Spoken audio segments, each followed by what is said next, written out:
हरियाणा से खबर, जहां पर नूंह में हिंसा के मामले में अब तक 142 एफआईआर दर्ज हो चुकी है। नूंह जिले में 57 एफआईआर, 312 लोग गिरफ्तार, हिरासत में 106 लोग लिए गए हैं। हिंसा पर एक्शन हरियाणा सरकार का। 57 एफआईआर दर्ज की गई हैं नूंह जिले में। 312 लोगों की गिरफ्तारी हो चुकी है, 106 लोग डिटेन किए जा चुके हैं। मुख्यमंत्री मनोहर लाल ने पहले ही टिप्पणी कर दी थी कि जो भी दोषी होगा वो बख्शा नहीं जाएगा, उसके खिलाफ बड़ा एक्शन होगा। और एक्शन करती हुई नजर आ रही है हरियाणा सरकार। नूंह मामले में अब तक 142 एफआईआर दर्ज हुई हैं। हिंसा मामले में नूंह जिले में 57 एफआईआर दर्ज की गई हैं। कुल 312 लोग अब तक हिंसा में गिरफ्तार हो चुके हैं।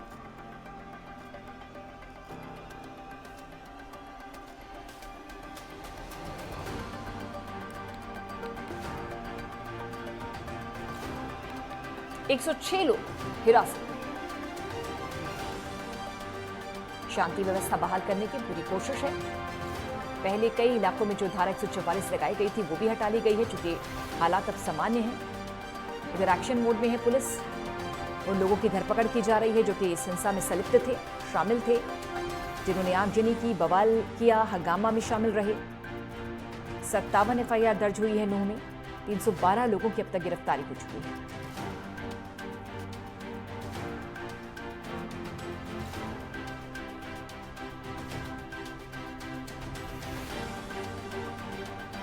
कुल 142 एफआईआर दर्ज हो चुकी हैं।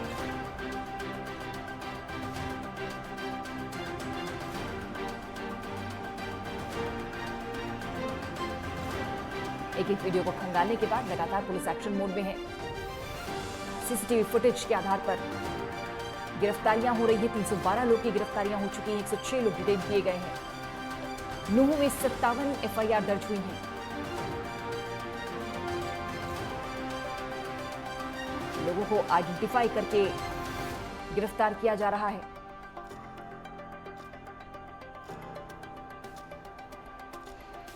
ईशा ठाकुर हमारी सहयोगी जुड़ गई हैं ज्यादा जानकारी के साथ। ईशा, लगातार पुलिस और सरकार एक्शन मोड में है। नूंह में जो हिंसा हुई, हरियाणा में जो बवाल, आगजनी, पत्थरबाजी हुई, इसमें जितने भी चेहरे हैं जो कि अब तक सामने नजर आ रहे हैं, सीसीटीवी के माध्यम से नजर आ रहे हैं, उस पर एक्शन हो रहा है। 57 एफआईआर नूंह में दर्ज हुए हैं। कुल 312 लोगों की अब तक गिरफ्तारी हो चुकी है।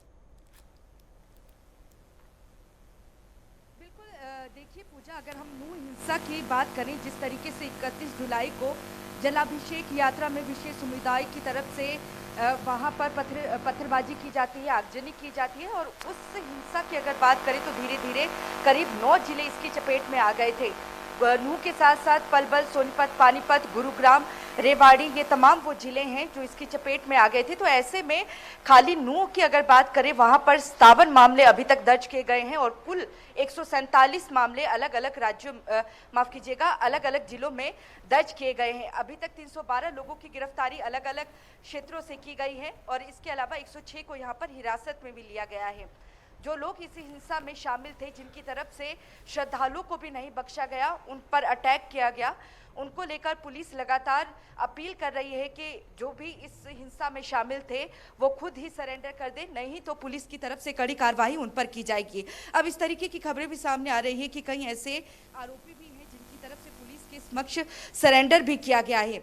लेकिन कह सकते हैं कि जिस तरीके से ये हिंसा की जाती है और सरकार की तरफ से भी ये कहा गया है कि पूरे सुनियोजित तरीके से ये हिंसा होती है, क्योंकि 31 जुलाई को सावन के महीने में भगवान शिव की जिस तरीके से जलाभिषेक यात्रा निकाली जाती है और मंदिर के आसपास जो पहाड़ी है नूंह में, वहाँ से फायरिंग की जाती है। होटल्स जो इर्द गिर्द थे उस इलाके में, वहाँ पर चढ़कर ऊपर से पत्थरबाजी श्रद्धालुओं के ऊपर की जाती है। उस यात्रा में जो लोग शामिल होते हैं उन पर की जाती है। तो इससे जो सीसीटीवी फुटेज भी अब सामने आ रहे हैं तो उससे स्पष्ट होता है कि ये उस वक्त एकदम से किया हुआ अटैक नहीं था, बल्कि सुनियोजित तरीके से ये हमला किया गया है। तो ऐसे में सांप्रदायिक दंगे हालांकि हुए जरूर हैं, लेकिन अब धीरे धीरे जो हालात है वो सामान्य होते नजर आ रहे हैं। बीते कल गुरुग्राम में 144 जो धारा 144 लगाई गई थी उसे हटा दिया गया है। उसके बाद अब रेवाड़ी की बात करें तो रेवाड़ी में भी धारा 144 को हटा दिया गया है और इसके साथ ही नूह में आज कर्फ्यू में ढील भी दी गई है। नूह की अगर बात करें तो आज रात 12 बजे तक इंटरनेट सेवाएं भी बंद हैं और कर्फ्यू वहां पर लगाया गया है, लेकिन आज एटीएम और बैंक खुले रहेंगे कुछ देर के लिए। दोपहर के वक्त 3 बजे तक की ये समय अवधि दी गई है और कह सकते हैं कि एक रियायत जरूर दी गई है, लेकिन जिस तरीके की ये हिंसा भड़की है, 9 जिलों में तनावपूर्ण माहौल बन गया था। उसके बाद पुलिस की तरफ से विवश होकर कार्रवाई की जाती है, बुलडोजर की कार्रवाई की जाती है। जो भी इसमें हिंसा में आरोपी हैं उन पर एक्शन कड़ा लिया जाता है और इस एक्शन को देखते हुए हालांकि पंजाब हरियाणा हाई कोर्ट की तरफ से तत्काल इस एक्शन पर रोक जरूर लगा दी गई है आगामी आदेश तक, लेकिन कह सकते हैं कि इन्हीं एक्शन को देखते हुए जो आरोपी हैं, जो सरेंडर कर रहे हैं, कहीं ना कहीं अब उनके अंदर डर का माहौल भी है। और यहाँ पर जो नूह के आसपास के इलाके हैं, मेवात के इलाके की अगर बात करें, जो गांव वहाँ पर पड़ते हैं, उनकी तरफ से लगातार मांग की जा रही है कि यूपी मॉडल हरियाणा में भी लागू किया जाए, क्योंकि जिस तरीके से टकराव देखने को मिला है तो मंदिर में छुपकर लोगों को जान बचानी पड़ी है। तो ऐसे में स्थिति काफ़ी गंभीर हो चुकी थी और आज देखिए इस मामले को लेकर पूजा सियासत भी अपने चरम पर है। कांग्रेस के जो वरिष्ठ नेता हैं, नेता प्रतिपक्ष और हरियाणा के पूर्व मुख्यमंत्री भूपेंद्र सिंह हुड्डा और कांग्रेस प्रदेशाध्यक्ष उदय भान, इनके नेतृत्व में एक प्रतिनिधि मंडल आज नूह जाने वाला है। वहां पर जो भी पीड़ित परिवार है उनसे वहां पर मुलाकात की जाएगी। साफ तौर पर निशाना साधा गया है खट्टर सरकार पर। यह कहा गया है कि उनके फेलियर की वजह से इस तरीके के दंगे हुए हैं और जो जिन आरोपियों के घरों को ढहाया गया है या उनकी दुकानों को ढहाया गया है, उसको भी ये कार्रवाई को गलत बता रही है कांग्रेस। लेकिन कहीं ना कहीं कह सकते हैं कि जिस तरीके से आरोपी की तरफ से वहां पर तलवारें लहराई गई, बच्चों को भी निशाना बनाया गया, महिलाओं को भी निशाना बनाया गया, तो इस कार्रवाई को कहीं ना कहीं जो सरकार है वो जायज बता रही है। जी, कुल मिलाकर सरकार के ऊपर भी बहुत प्रेशर है, क्योंकि ये छोटा मोटा बवाल नहीं था। ऐसा हंगामा, ऐसी तस्वीरें थी जो कि आने वाले वक्त में भी लगातार सरकार की छवि को डेंट पहुंचाने का काम कर सकती है। यही वजह है कि सरकार लगातार एक्शन मोड में है।